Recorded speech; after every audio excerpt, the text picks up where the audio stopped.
I am inherently valuable.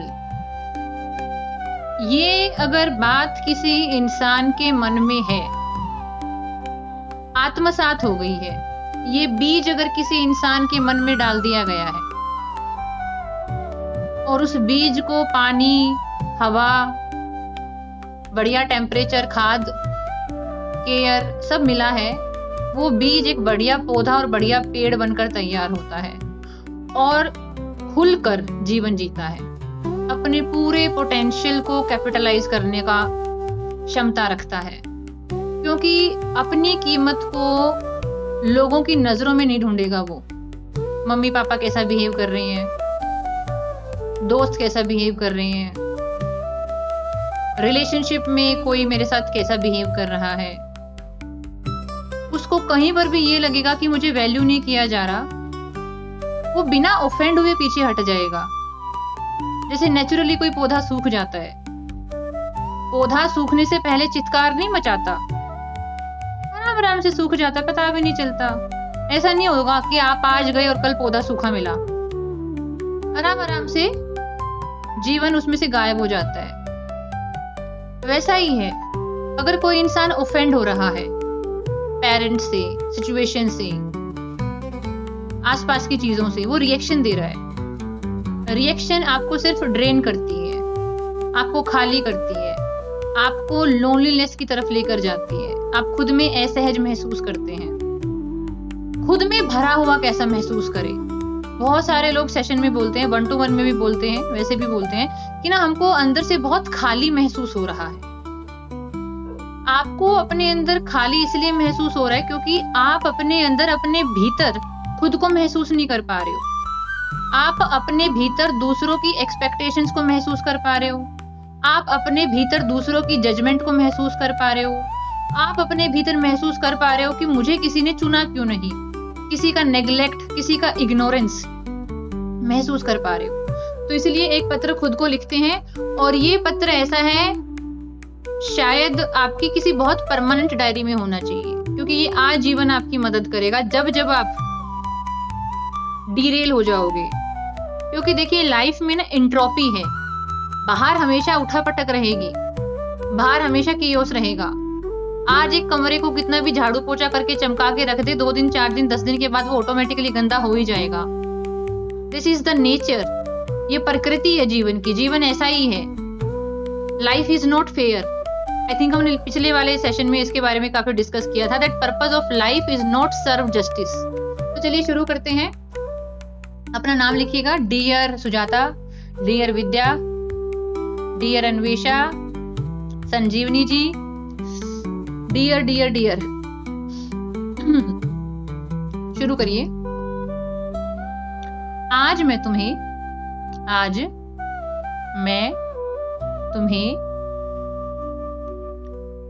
तुम्हारी सबसे बड़ी सच्चाई याद दिलाने आया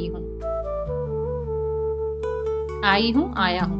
आज मैं तुम्हें तुम्हारी सबसे बड़ी सच्चाई याद दिलाने आई हूं।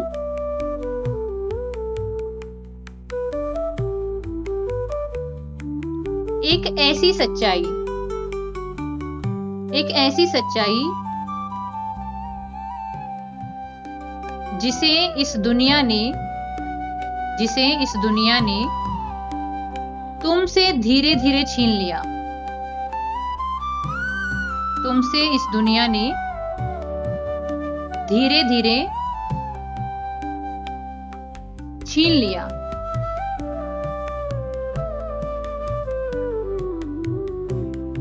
बचपन में तुम्हें यह विश्वास दिलाया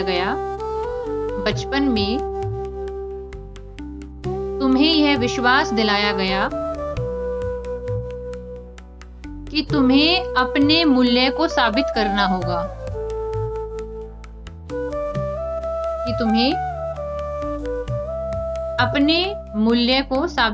होगा,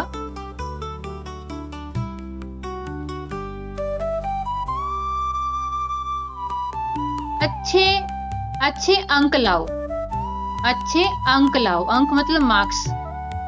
अच्छे अंक लाओ तब तुम अच्छे हो। अच्छे अंक लाओ तब तुम अच्छे हो। सबकी बातें मानो, सबकी बातें मानो तब तुम अच्छे हो।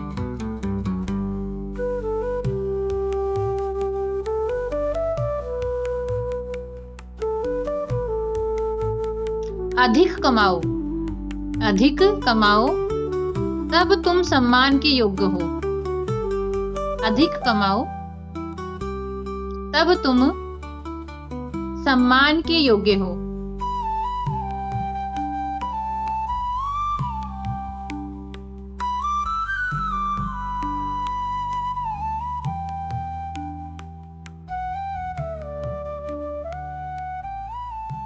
सफल बनो, सफल बनो तब तुम्हारी पहचान होगी।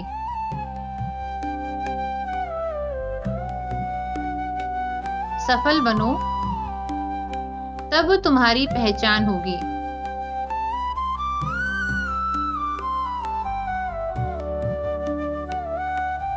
कोई तुमसे प्रेम करे, कोई तुमसे प्रेम करे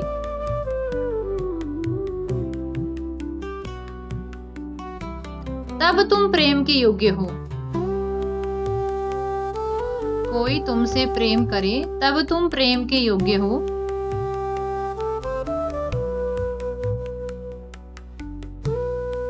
तुम्हारे माता पिता तुम पर गर्व करें, तुम्हारे माता पिता तुम पर गर्व करें, कोमा तुम्हारा साथी तुम्हें चुने।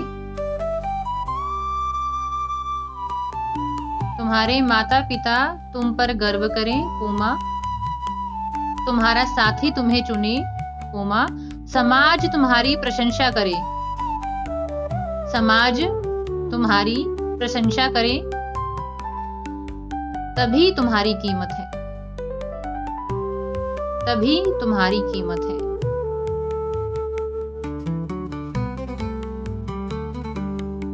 धीरे धीरे, धीरे धीरे तुमने भी इस झूठ पर विश्वास कर लिया। धीरे धीरे तुमने भी इस झूठ पर विश्वास कर लिया कि तुम्हारा मूल्य बाहर की परिस्थितियों से तय होता है, कि धीरे धीरे तुम्हारा मूल्य बाहर की परिस्थितियों से तय होता है।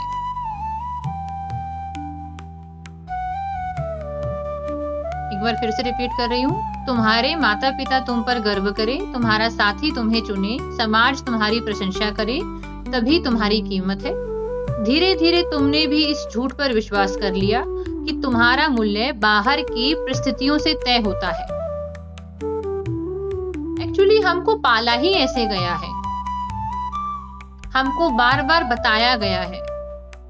अब हमको पिछले कुछ 10 साल, 15 साल, 20 साल, 25 साल में बार बार ये बताया गया है कि तुम्हारे माँ बाप तुम पर गर्व करेंगे तभी तुम्हारे जीने का कोई मतलब है, या तुम्हारा पार्टनर तुमको चूज करे, हर जगह तुमको सपोर्ट करे, ये सोसाइटी में तुम्हारी सो कॉल्ड वैल्यू हो तभी तुम्हारे जीवन का कोई मतलब है।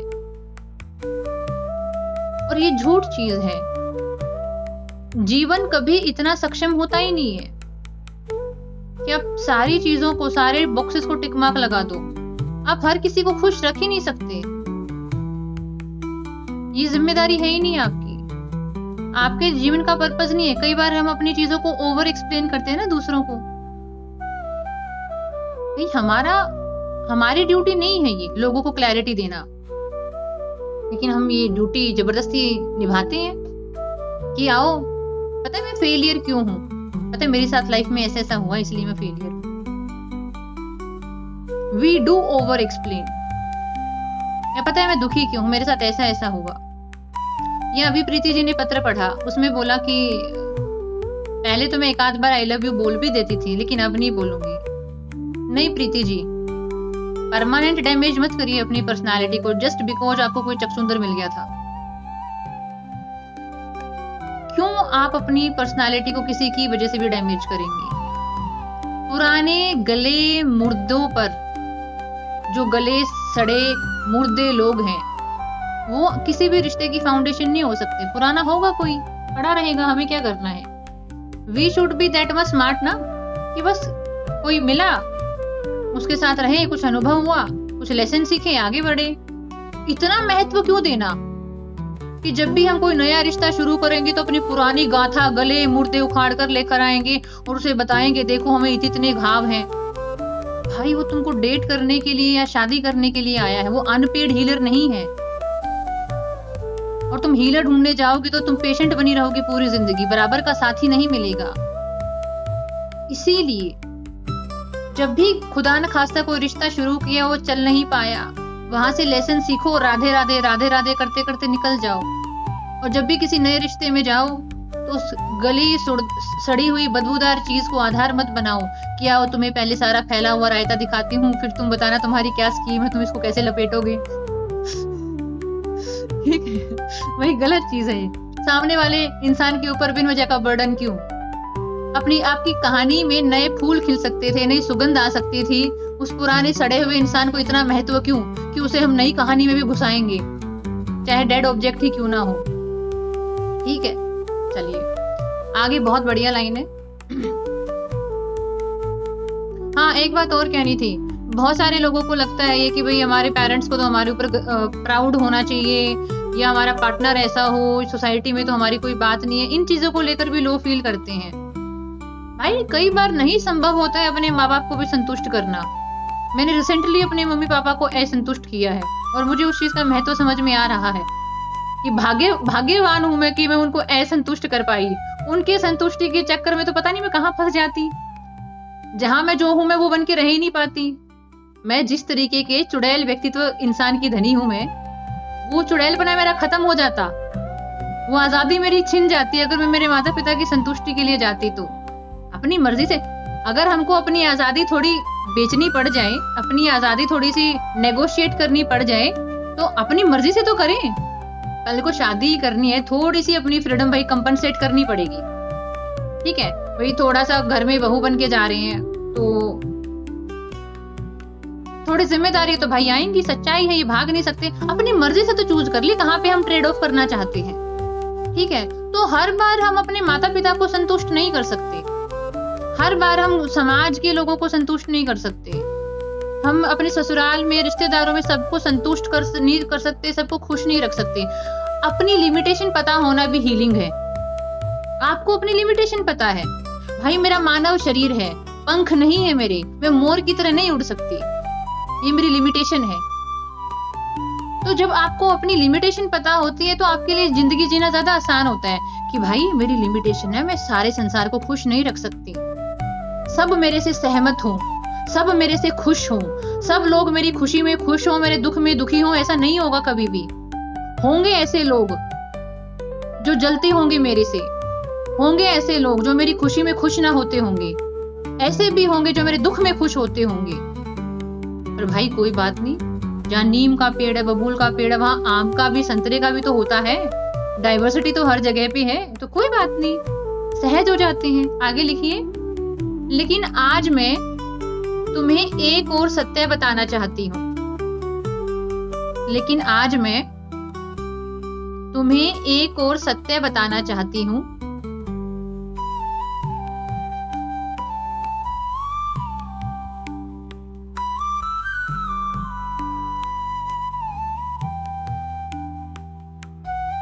तुम्हारा मूल्य कमाया नहीं जाता, तुम्हारा मूल्य कमाया नहीं जाता, तुम्हारा मूल्य जन्म के साथ आता है।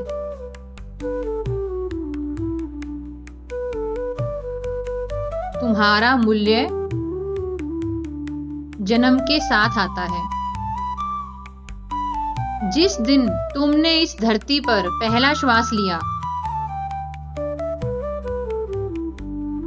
जिस दिन तुमने इस धरती पर पहला श्वास लिया, उसी दिन तुम पूर्ण थे। उसी दिन तुम पूर्ण थे।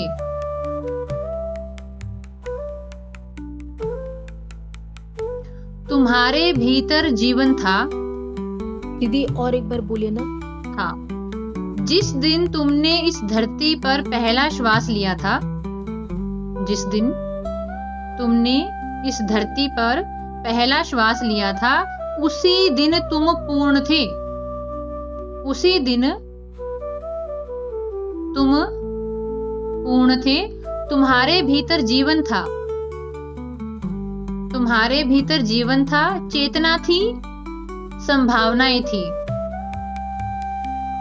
चेतना थी, संभावनाएं थी।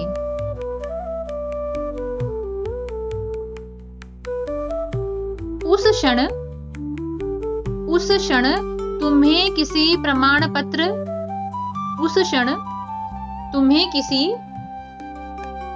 प्रमाण पत्र, किसी नौकरी, उस क्षण तुम्हें किसी प्रमाण पत्र, किसी नौकरी, किसी रिश्ते,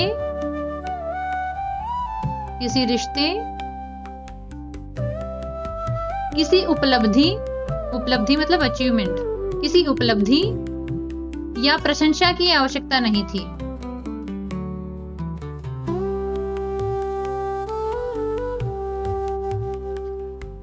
किसी प्रशंसा की आवश्यकता नहीं थी। उस क्षण तुम्हें किसी प्रमाण पत्र, किसी नौकरी, किसी रिश्ते, किसी उपलब्धि या किसी प्रशंसा की आवश्यकता नहीं थी। तुम मूल्यवान थे। तुम मूल्यवान थे क्योंकि तुम अस्तित्व का एक अनोखा स्वरूप थे। तुम मूल्यवान थे क्योंकि तुम अस्तित्व का, क्योंकि तुम अस्तित्व का अनोखा स्वरूप थे। यह मूल्य किसी ने तुम्हें दिया नहीं। यह मूल्य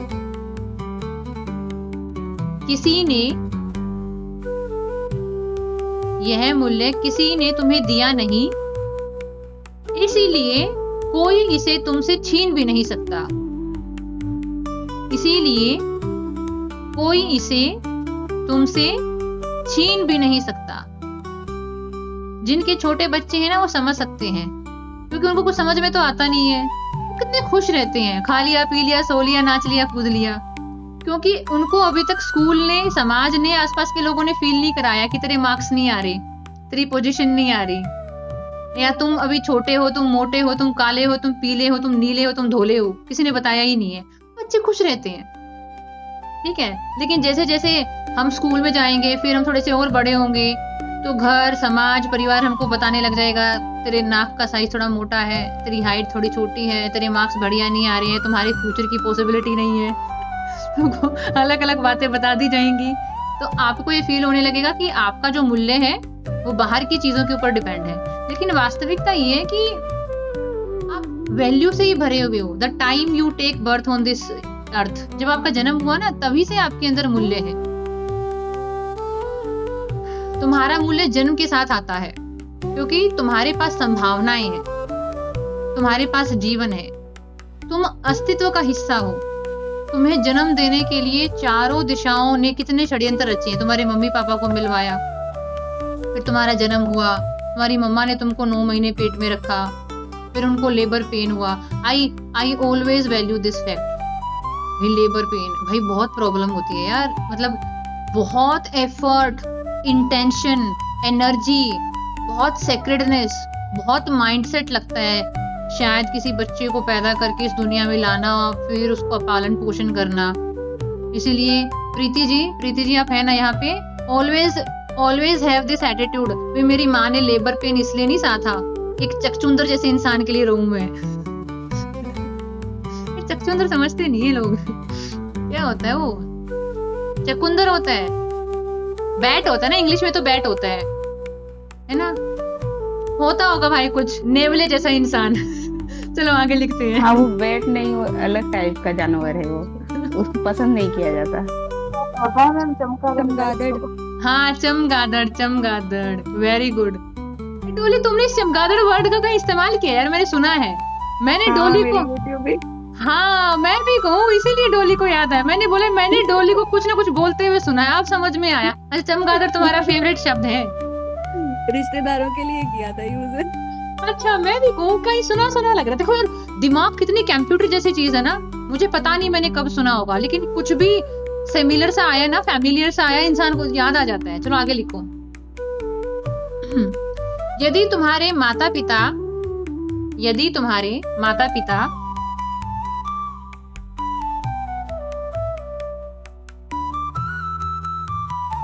तुम्हें वह प्रेम नहीं दे पाए जिसकी तुम्हें आवश्यकता थी,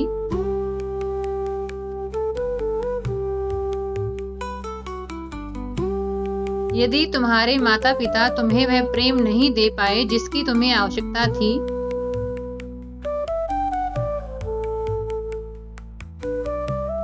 तब भी तुम्हारा मूल्य कम नहीं हुआ, तब भी तुम्हारा मूल्य कम नहीं हुआ।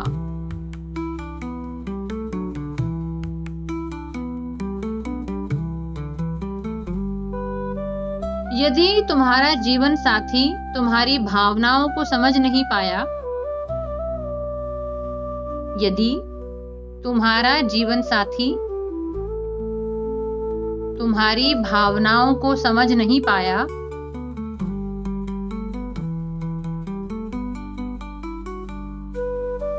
तब भी तुम कम महत्वपूर्ण नहीं हो गए, तब भी तुम कम महत्वपूर्ण नहीं हो गए।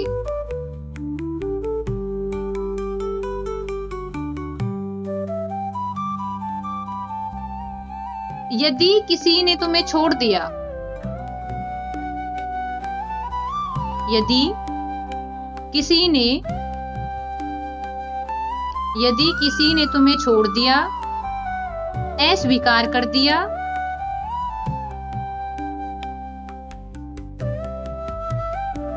धोखा दिया, या तुम्हें पर्याप्त नहीं समझा, या तुम्हें पर्याप्त नहीं समझा, तो वह उनके व्यवहार की सीमा थी,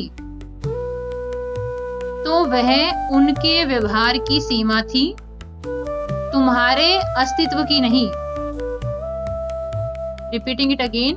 यदि किसी ने तुम्हें छोड़ दिया, अस्वीकार कर दिया, धोखा दिया, या तुम्हें पर्याप्त नहीं समझा, तो वह उनके व्यवहार की सीमा थी, तुम्हारे अस्तित्व की नहीं।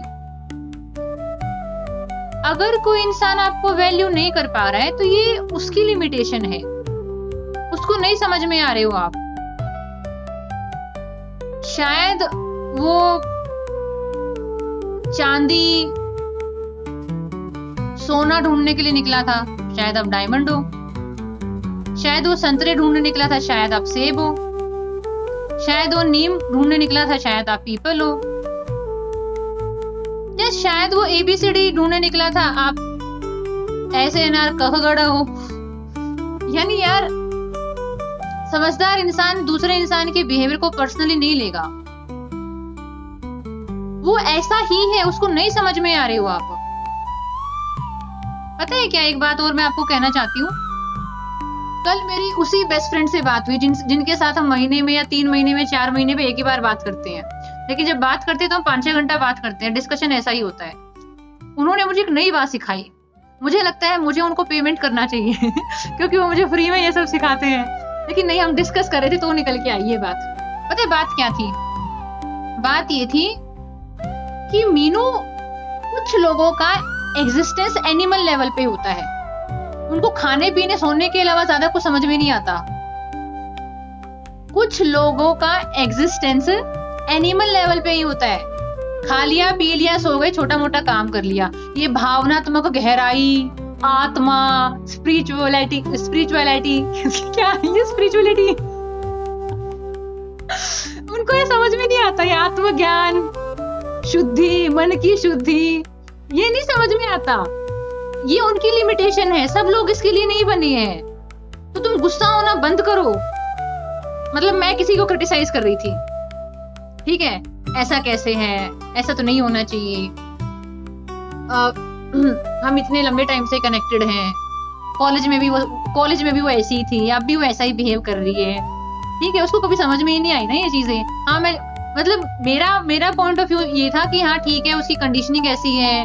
मतलब हम किसी कॉमन इंसान को डिस्कस कर रहे थे जो हमारे साथ पिछले 7-8 साल से हैं।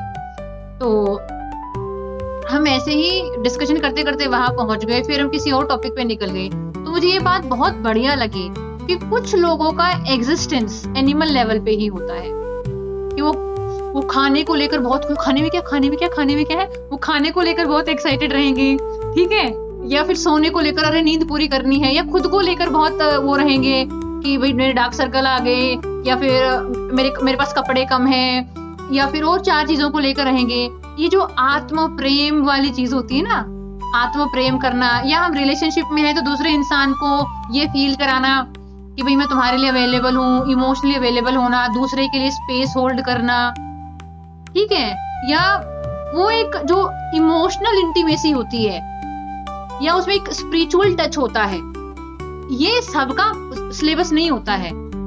तो कई बार ना किसी से पर्सनली खुन्नस रखने से ज्यादा बेटर आप समझ जाओ कि भाई वो इंसान हमसे थोड़ा अलग है और आप थोड़े अलग हो, इसीलिए शायद आप मटेरियल चीजों को ज्यादा वैल्यू नहीं कर पाते, इसलिए ज्यादा शायद आपको ब्रांड का शौक नहीं है। मैंने देखे हैं कि ब्रांड के लिए लोग ऑब्सेस हो जाते हैं क्योंकि वो खुद में अपने आप को ब्रांड फील नहीं करते, और हमारे जैसे लोग है ना अपने आप को ही ब्रांड कंसिडर करते रहते हैं। लेकिन हम भी थोड़े हल्की बुद्धि वाले लोग हैं शुरू में। उसने मुझे चूज नहीं किया, जैसे लाइक प्रीति, मुझे चूज नहीं किया उसने, मैं तो ब्रांड हूँ अपने आप में यार।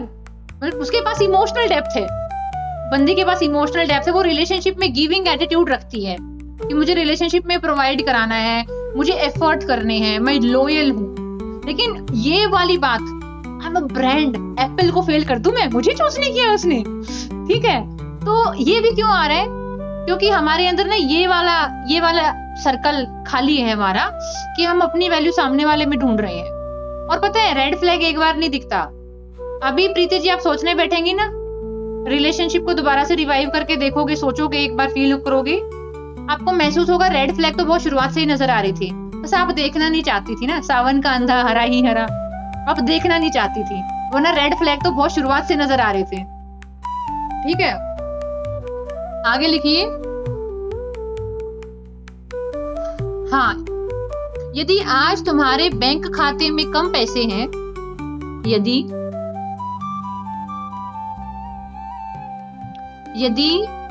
आज तुम्हारे बैंक खाते में कम पैसे हैं, यदि तुम अभी अपने लक्ष्य तक नहीं पहुंचे हो, यदि तुम अभी अपने लक्ष्य तक नहीं पहुंचे हो, यदि तुम्हें लगता है तुम दूसरों से पीछे हो, यदि तुम्हें लगता है तुम दूसरों से पीछे हो, तब भी तुम्हारे भीतर का मूल्य वैसा ही है, तब भी तुम्हारे भीतर का मूल्य वैसा ही है। Repeating it again. यदि आज तुम्हारे बैंक खाते में कम पैसे हैं, यदि तुम अभी अपने लक्ष्य तक नहीं पहुंचे हो, यदि तुम्हें लगता है कि तुम दूसरों से पीछे हो, तब भी तुम्हारे भीतर का मूल्य वैसा ही है जैसे जन्म के दिन था, जैसे जन्म के दिन था।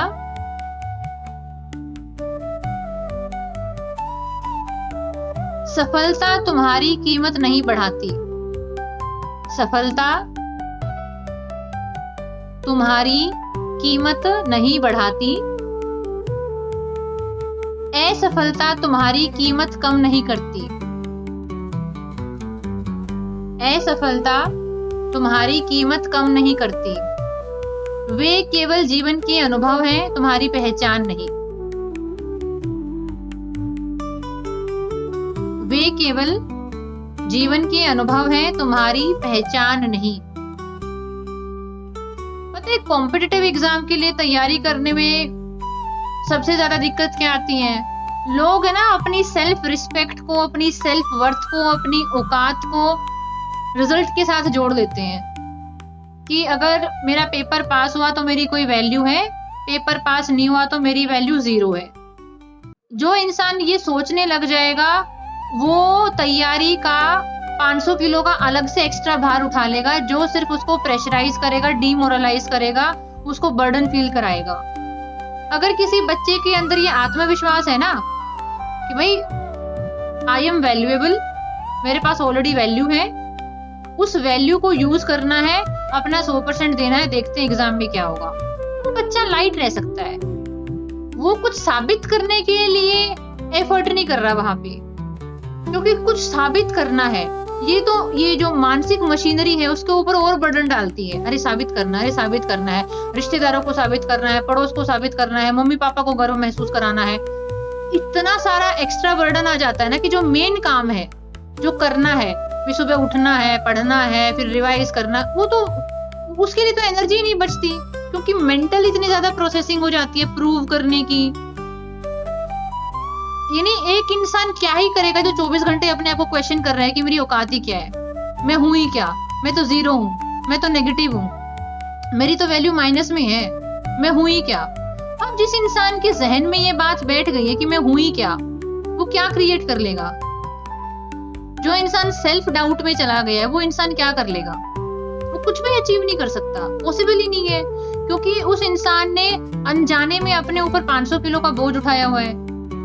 मैं हूं ही क्या, मैं हूं ही क्या, मैं तो कुछ हूं ही नहीं। उसको अपनी सेल्फ वर्थ 0 फील हो रही है। तो इसीलिए ना आपको पता होना चाहिए कि ठीक है भाई, हो सकता है मेरा टाइम ना हो अभी, हो सकता है कुछ लेसन सीखने अभी बाकी हो, ठीक है। तुमको अपने आप को प्रेशराइज क्यों करना है? उससे हो क्या जाएगा? प्रेजेंट में क्यों नहीं रह सकते? हमने क्या बोला था? कल्पनाएं भविष्य की और यादें भूतकाल की घातक हैं। क्यों? क्योंकि आपके वर्तमान में कुछ ऐसा चल ही नहीं रहा जो आपको कंप्लीटली इंगेज कर ले। आप अपने वर्तमान में कुछ ऐसा कर ही नहीं रहे जो आपकी सारी ऊर्जा को सोख ले। आपके पास कुछ एनर्जी डेली बेसिस पे आपके पास बची रहती है, जिनको आप यूज करते हैं भविष्य की डरावनी कल्पनाएं सोचने में और भूतकाल की पुरानी गंदी सड़ी यादों को दोबारा से याद करने में। तो focus should be on the present. आगे लिखिए। समस्या यह नहीं, लास्ट लाइन थोड़ा रिपीट कर दीजिए। लास्ट लाइन ठीक है सुष्मिता जी। यदि आज तुम्हारे बैंक खाते में कम पैसे हैं, यदि तुम अभी अपने लक्ष्य तक नहीं पहुंचे हो, यदि तुम्हें लगता है कि तुम दूसरों से पीछे हो, तब भी तुम्हारे भीतर का मूल्य वैसा ही है जैसा जन्म के दिन था। तुम्हारी सफलता तुम्हारी कीमत नहीं बढ़ाती, असफलता तुम्हारी कीमत कम नहीं करती। वे केवल जीवन के अनुभव है, तुम्हारी पहचान नहीं। आगे लिखिए। समस्या यह नहीं है कि लोग तुम्हें पर्याप्त प्रेम नहीं देते। समस्या यह नहीं है कि लोग तुम्हें पर्याप्त प्रेम नहीं देते।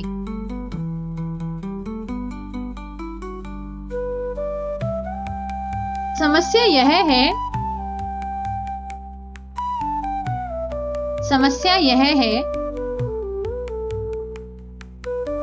कि तुमने अपना मूल्य दूसरों के हाथों में सौंप दिया है।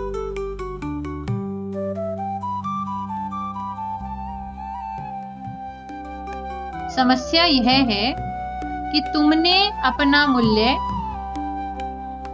दूसरों के हाथों में सौंप दिया है।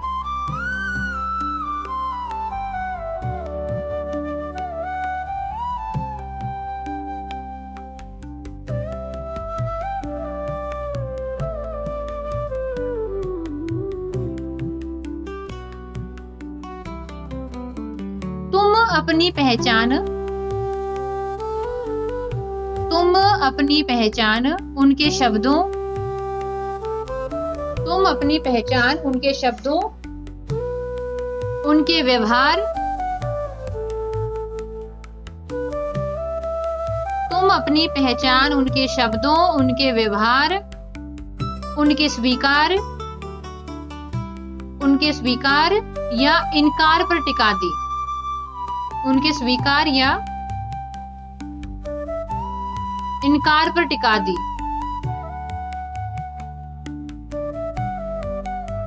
इसलिए जब कोई तुम्हारी प्रशंसा करता है, इसलिए जब कोई तुम्हारी प्रशंसा करता है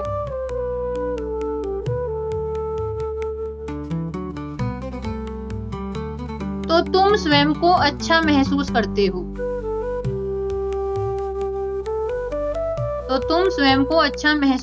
हो, और जब कोई तुम्हें नजरअंदाज करता है,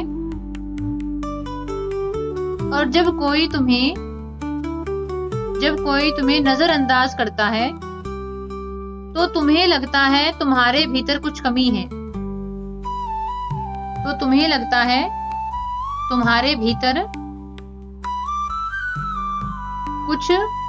है, रिपीटिंग इट अगेन। समस्या यह नहीं है कि लोग तुम्हें पर्याप्त प्रेम नहीं देते, समस्या यह है कि तुमने अपना मूल्य दूसरों के हाथों में टिका दिया है। तुमने अपनी पहचान उनके शब्दों, उनके व्यवहार, उनके स्वीकार और उनके इनकार पर टिका दी।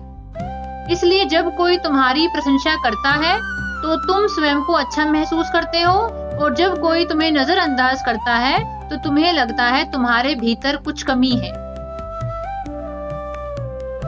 यह भावनात्मक भूख कभी समाप्त नहीं होगी,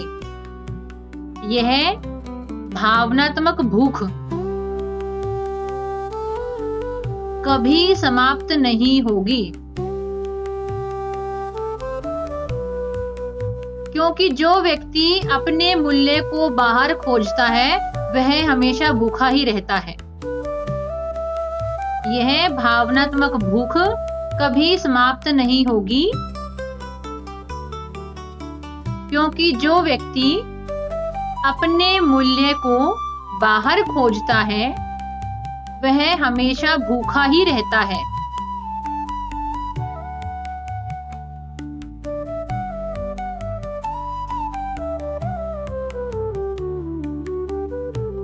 उसे हमेशा किसी के संदेश की प्रतीक्षा रहेगी, उसे हमेशा किसी के संदेश की प्रतीक्षा रहेगी,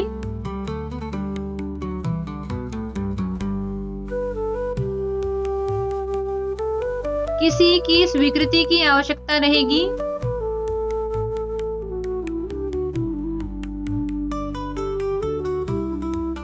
किसी की स्वीकृति की आवश्यकता रहेगी, किसी की प्रशंसा से ऊर्जा मिलेगी, किसी की प्रशंसा से ऊर्जा मिलेगी,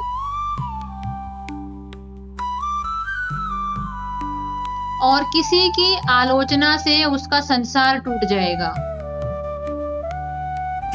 मैम इसको एक बार और रिपीट कर दीजिए। जी बाबू, करेंगे।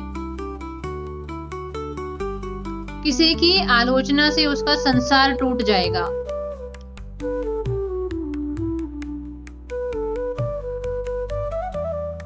यह भावनात्मक भूख कभी समाप्त नहीं होगी, क्योंकि जो व्यक्ति अपने मूल्य को बाहर खोजता है वह हमेशा भूखा ही रहता है। उसे हमेशा किसी के संदेश की प्रतीक्षा रहेगी, किसी की स्वीकृति की आवश्यकता रहेगी, किसी की प्रशंसा से ऊर्जा मिलेगी, और किसी की आलोचना से उसका संसार टूट जाएगा। यानी गीता में ना श्री कृष्ण भगवान ने एक शब्द बोला है, स्थित प्रज्ञ। स्थित प्रज्ञा का मतलब होता है ना तो जब कोई आपको क्रिटिसाइज करे तो टूट के जमीन में गिर जाओ, और ना ही कोई अप्रिशिएट करे तो आप उड़ उड़ के आसमान में पहुंच जाओ।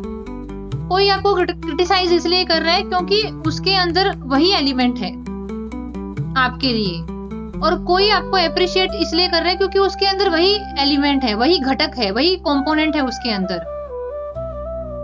ऐसे बोलते हैं ना that beauty lies in the eye of beholder. भाई आपकी नजर में खूबसूरती है इसलिए आप मुझे अप्रिशिएट कर पा रहे हो। आपके भीतर कुछ है ऐसा जो मुझे अप्रिशिएट कर पा रहा है, और कोई मुझे क्रिटिसाइज कर रहा है तो उसके भीतर कुछ है ऐसा, उसके भीतर कुछ डेटा है ऐसा, कुछ डेटा पॉइंट है, कुछ चीजें हैं, कुछ फैक्टर है, कुछ घटक है, कुछ कंपोनेंट है, तो वो उसकी रियलिटी है, मेरा कोई सरोकार नहीं है उससे। तो ना ही तो जब कोई आपको क्रिटिसाइज करे तो बिल्कुल जमीन पे लेट जाना, फैल फैल के रोना है छोटे बच्चे की तरह, और ना ही जब कोई तारीफ करे तो ऐसे बहुत ही खुश हो जाना है। तो उसका है जो है, उसने जो बोला उसके मुंह से निकल के आया है, उसके दिमाग से बन के आया है, ये उसकी पर्सनालिटी का रिफ्लेक्शन है। अब कोई सड़क पे खड़ा होके गाली दे रहा है, इसका क्या मतलब है?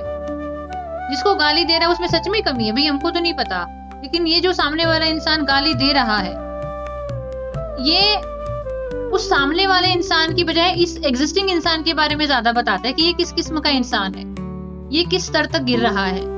ठीक है, तो इसीलिए समझदार इंसान क्या करेगा ना, लोगों के बिहेवियर को बहुत पर्सनली नहीं लेगा। इवन अपने मम्मी पापा के बिहेवियर को, अपने आसपास के लोगों के बिहेवियर को पर्सनली नहीं लेगा।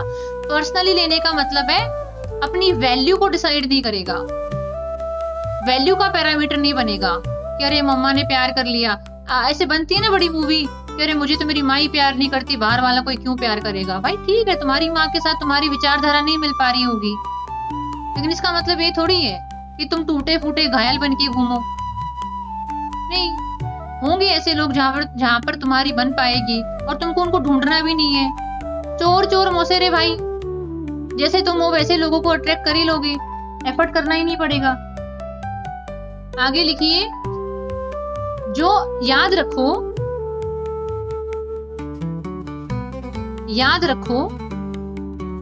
जो व्यक्ति अपने मूल्य को नहीं पहचानता, याद रखो जो व्यक्ति अपने मूल्य को नहीं पहचानता वह अपना पूरा जीवन लोगों से प्रेम नहीं बल्कि मान्यता मांगता रहता है।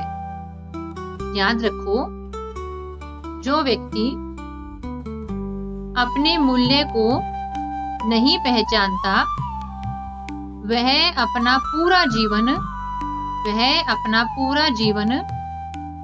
लोगों से प्रेम नहीं, वह अपना पूरा जीवन लोगों से प्रेम नहीं बल्कि मान्यता मांगता रहता है, वैलिडेशन। वह रिश्ते नहीं जीता, वह उनसे अपनी कमी भरने की कोशिश करता है। वह रिश्ते नहीं जीता, वह उनसे अपनी कमी भरने की कोशिश करता है।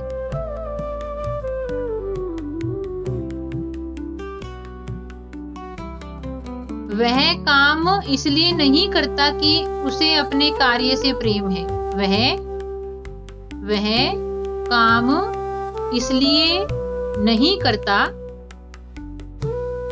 कि उसे अपने कार्य से प्रेम है, बल्कि इसलिए कि लोग उसे सफल कहें, बल्कि इसलिए कि लोग उसे सफल कहें।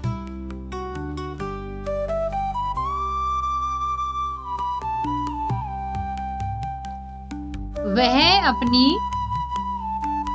अपनी प्रतिभा को इसलिए नहीं जीता, वह अपनी प्रतिभा को इसलिए नहीं जीता कि उसे सृजन का आनंद मिले, कि उसे सृजन का मतलब होता है क्रिएशन, कि जब आप कोई अच्छी चीज क्रिएट करते हो ना तो एक आनंद महसूस होता है। जब कोई अच्छा मीनिंगफुल काम करते हो तो आनंद मिलता है। लेकिन ये जो खोखला इंसान हमारे भीतर रहता है ना, उसके बारे में ये लाइन है, वह अपनी प्रतिभा को इसलिए नहीं जीता कि उसे सृजन का आनंद मिले, बल्कि इसीलिए कि दुनिया उसकी सराहना करे, कि दुनिया उसकी सराहना करे, दुनिया उसको एप्रिशिएट करे। और इस यात्रा में उसकी सारी ऊर्जा, इस यात्रा में उसकी सारी ऊर्जा अपनी क्षमता को विकसित करने में नहीं, इस यात्रा में उसकी सारी ऊर्जा। अभी ये पूरा करते हैं फिर पीछे जाएंगे सोनम जी। इसलिए इस यात्रा में उसकी सारी ऊर्जा अपनी क्षमता को विकसित करने में नहीं बल्कि दूसरों को प्रभावित करने में समाप्त हो जाती है, बल्कि दूसरों को प्रभावित करने में समाप्त हो जाती है। दोबारा से रिपीट करती हूँ।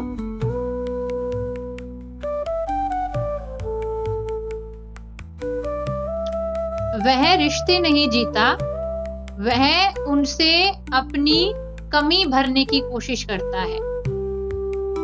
वह काम इसलिए नहीं करता कि उसे अपने कार्य से प्रेम है, बल्कि इसलिए कि लोग उसे सफल कहें। वह अपनी प्रतिभा को इसलिए नहीं जीता, वह अपनी प्रतिभा को इसलिए नहीं जीता कि उसे सृजन का आनंद मिले, उसे सृजन का आनंद मिले, बल्कि इसलिए कि दुनिया उसकी सराहना करे। और इस यात्रा में उसकी सारी ऊर्जा अपनी क्षमता को विकसित करने में नहीं, दूसरों को प्रभावित करने में समाप्त हो जाती है। यानी कोई इंसान है, उसने अपनी वैल्यू दूसरे लोगों को दे रखी है कि भाई मेरा रिमोट कंट्रोल आपके हाथ में है, आप जैसा बिहेव करेंगे वैसे ही मैं अपनी वैल्यू कंसिडर करने लग जाऊंगी। तो एक तो पहला इंसान है, ऐसे रिश्ते खुल के जी नहीं पाएगा, अंदर से कुंठा भरी रहेगी। भाई को ज्यादा प्यार कर दिया, मेरे को नहीं किया, वो अंदर ही अंदर घुटन महसूस होती रहेगी। फलाने वाली बहन को ज्यादा प्यार कर दिया, मुझे नहीं किया। वैल्यू देख रही है बार बार। और जब आप बार बार अपनी वैल्यू बाहर देख रहे हो ना, तो कहीं ना कहीं प्यार कमाने का एक जुनून आपके अंदर आ जाता है। ये काम कर देती हूँ पापा खुश हो जाएंगे, ये काम कर देती हूँ मम्मी खुश हो जाएगी। वो काम आप खुद नहीं करना चाहते वास्तविक रूप से, लेकिन आपने अपने आप को साधन बना लिया है। पता है महात्मा गांधी जी क्या कहते थे? आप ह्यूमन बीइंग को कभी साधन नहीं बना सकते, मीन्स नहीं बना सकते। MEAN मीन्स मैंने साधन। आप तो किसी इंसान को फिर ऑब्जेक्टिफाई कर रहे हो। आप किसी इंसान को वस्तु मत बनाओ कुछ अचीव करने के लिए। आपने अपने आप को वस्तु बना लिया एक तरीके से। फलाना काम कर देती हूँ, फिर फलाना वाला इंसान खुश हो जाएगा, मुझे पसंद कर लेगा, मुझे प्यार कर लेगा। यानी आप खुद अपने आप को एक ऑब्जेक्ट, एक मीन, एक साधन बना रही हो। रिश्ते जी नहीं पाता वो इंसान, प्रूव करने में रह जाता है। और जहां वो अपने पोटेंशियल को डेवलप कर सकता था कि मुझे ये काम करना पसंद है, चलो मैं वैल्यू क्रिएट करता हूँ। सृजन का सुख, सृजन का मतलब है क्रिएट करना, अपनी कोई वैल्यू क्रिएट करना। आपको कोई कुछ पसंद है, पढ़ना पसंद है, लिखना पसंद है, कुछ बनाना पसंद है, कुछ भी पसंद है जिससे आप एक वैल्यू ऐड कर रहे हो, आप उस सृजन के सुख से वंचित रह जाते हैं। क्यों रह गए? क्योंकि सृजन को विकसित करने के लिए चाहिए ऊर्जा। ऊर्जा तो पहले ही चारों दिशाओं में बट चुकी है। उसने प्यार नहीं किया, उसने मैसेज नहीं किया, उसने फोन नहीं किया, मैं ऐसी, मेरा रंग रूप ऐसा, मेरी पढ़ाई ऐसी, मेरा शरीर ऐसा, मेरी नौकरी ऐसी, अपने ही आप हीन भावना में ग्रस्त हो। ऊर्जा तो यहाँ चली गई। जो आप खुद वैल्यू क्रिएट कर सकते थे वो तो कर ही नहीं पाए। सब कुछ क्या चला गया? कैपिटल एक्सपेंडिचर नहीं हुआ। एक होता है कैपिटल, इकोनॉमिक्स में एक कैपिटल एक्सपेंडिचर होता है कि मशीनें खरीदने में पैसे लगाए, फैक्ट्री बनाने में पैसा लगाया। भाई मशीनों तो भाई आपको सामान बना के देंगी, काम आगे बढ़ेगा। सारा खर्चा कहाँ लगा दिया आपने? ट्रांसपोर्ट पे लगा दिया। करंट एक्सपेंडिचर हो गया आपका। कैपिटल तो हुआ ही नहीं। इधर उधर के खर्चे मैनेज करने में रह गए, आप कुछ क्रिएट तो कर ही नहीं पाए। और किसी ने आपको अप्रिशिएट कर दिया तो मजा आ गया, और किसी ने नहीं किया तो सारा संसार टूट गया आपका, कॉन्फिडेंस ही खत्म हो गया आपका। आगे लिखिए, तुम्हारे भीतर अनगिनत संभावनाएं हैं। तुम्हारे भीतर अनगिनत संभावनाएं हैं।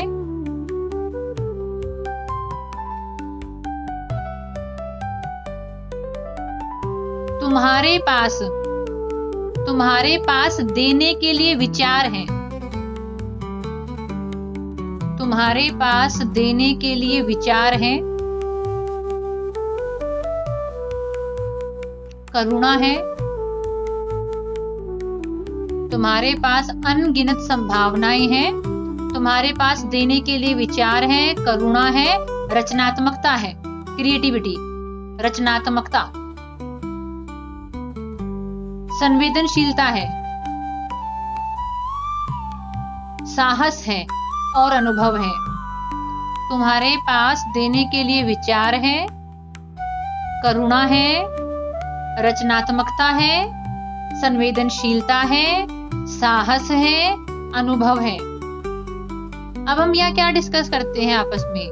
अनुभव डिस्कस करते हैं एक दूसरे के, विचारों को डिस्कस करते हैं, एक दूसरे के लिए कंपैशन लेकर आते हैं। इसलिए प्लेटफॉर्म की वैल्यू है।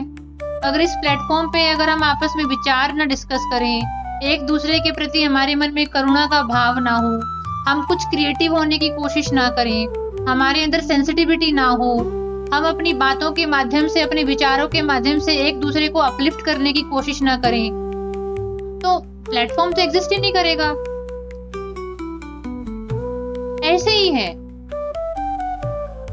Why we are able to value the platform? क्योंकि प्लेटफॉर्म के पास वैल्यू है। ये जो अभी हमने डिस्कस किया, अभी जो लोग अपने अपने लेटर लेकर आ रहे हैं, उन्होंने अपने अनुभव दिए। आपके अनुभव को सुनकर सेशन में लोगों को कंपैशन फील हुआ आपकी तरफ। अभी हमारी प्यारी सुष्मिता जी प्रीति जी के लिए पत्र लिखकर लेकर आई हैं, वो हमको मौका नहीं मिला। आज शाम में मेरा और सुष्मिता जी का सेशन था, तो कहती है मैम आप मेरे को अलाउ करोगे, मैं ना प्रीति जी के लिए ना एक इनर चाइल्ड हीलिंग वाला लेटर लिख के लेके आई हूँ। ऐसा कोई ऑफेंड तो नहीं हो जाएगा कि सुष्मिता जी कौन होती है मेरे को ज्ञान देने वाली है? मैंने बोला नहीं, ऐसा नहीं है, यहाँ पे सब लोग एक दूसरे को प्यार करते हैं। तो ये क्यों है? क्योंकि आपके पास है देने के लिए बहुत वैल्यूएबल चीजें, आपके पास आपके थॉट्स हैं, आपके पास आपका कंपैशन है, आपके पास अपनी क्रिएटिविटी है, आपके पास अपना करेज है कि आप अपना करेज अपनी लाइफ में लेकर आओ, या दूसरे को आवश्यकता है तो दूसरे को दो। आगे लिखिए, लेकिन जब तक तुम्हारा मन मान्यता की भीख मांगता रहेगा, लेकिन जब तक तुम्हारा मन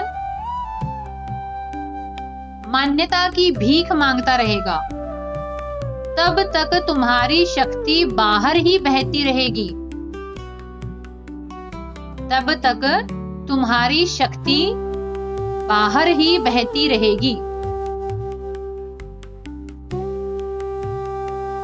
रिपीटिंग इट अगेन, लेकिन जब तक तुम्हारा मन मान्यता की भीख मांगता रहेगा, लेकिन जब तक तुम्हारा मन मान्यता की भीख मांगता रहेगा, तब तक तुम्हारी शक्ति बाहर ही बहती रहेगी। जिस ऊर्जा से तुम अपनी दुनिया बना सकते थे, जिस ऊर्जा से तुम अपनी दुनिया बना सकते थे, उसी ऊर्जा से तुम लोगों की स्वीकृति के पीछे भागते रहोगे। जिस ऊर्जा से तुम अपनी दुनिया बना सकते थे, उसी ऊर्जा से तुम लोगों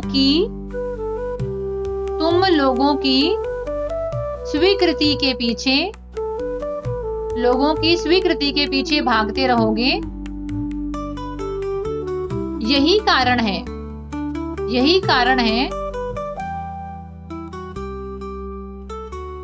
यही कारण है कि इतने प्रतिभाशाली लोग भी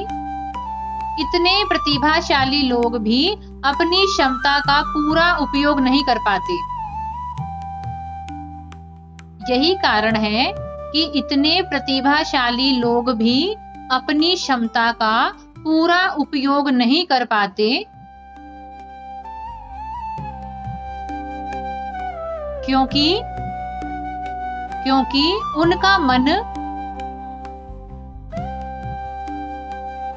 उनका मन सृजन में नहीं, क्योंकि उनका मन सृजन में नहीं,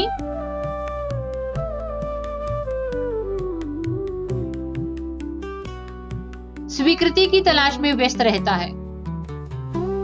उनका मन सृजन में नहीं, स्वीकृति की तलाश में व्यस्त रहता है।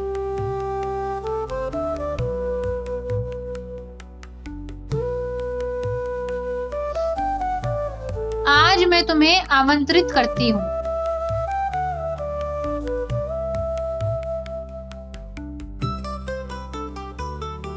आज मैं तुम्हें आमंत्रित करती हूं कि अपने भीतर लौटो।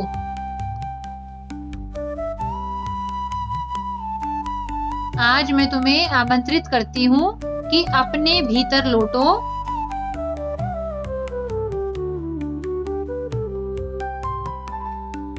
अपने हृदय पर हाथ रखकर स्वयं से पूछो।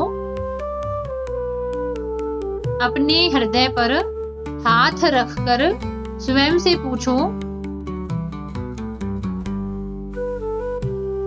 यदि पूरी दुनिया एक दिन के लिए, यदि पूरी दुनिया एक दिन के लिए मेरी प्रशंसा करना बंद कर दे। अपने हृदय पर हाथ रखकर स्वयं से पूछो, यदि पूरी दुनिया एक दिन के लिए मेरी प्रशंसा बंद कर दे, यदि कोई मुझे ताली न दे, ताली बजाते हैं ना, यदि कोई मुझे ताली न दे, यदि कोई मुझे विशेष न कहे, यदि कोई मुझे विशेष न कहे, तब भी क्या मैं स्वयं को मूल्यवान समझूंगा? तब भी क्या मैं स्वयं को मूल्यवान समझूंगा, समझूंगी?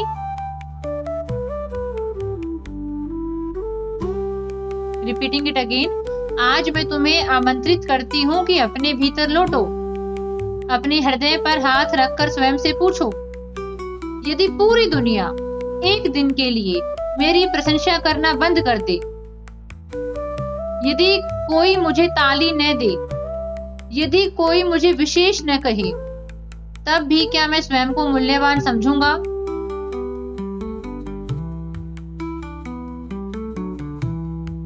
यदि इस प्रश्न का उत्तर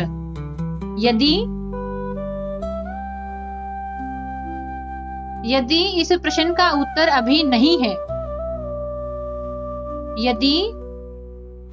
यदि इस प्रश्न का उत्तर अभी नहीं है तो घबराना मत।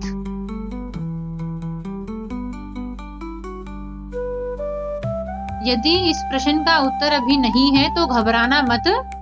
यही तुम्हारी हीलिंग की शुरुआत है। यही तुम्हारी हीलिंग की शुरुआत है। यानी यहाँ पर कहा गया है कि बाबू, कंडीशनिंग इतनी स्ट्रॉन्ग है, हमारी ट्रेनिंग इतनी स्ट्रॉन्ग है कि हमको लगता है कुछ भी करना है बाहर के लिए ही करना है, कि लोग अप्रिशिएट करें, लोग वैल्यूएबल फील कराए, कोई तो मुझे स्पेशल करे लाइफ में, कोई तो मेरे लिए क्लैप करे, कोई तो मेरे लिए खड़ा हो, मुझे मोटिवेट करे।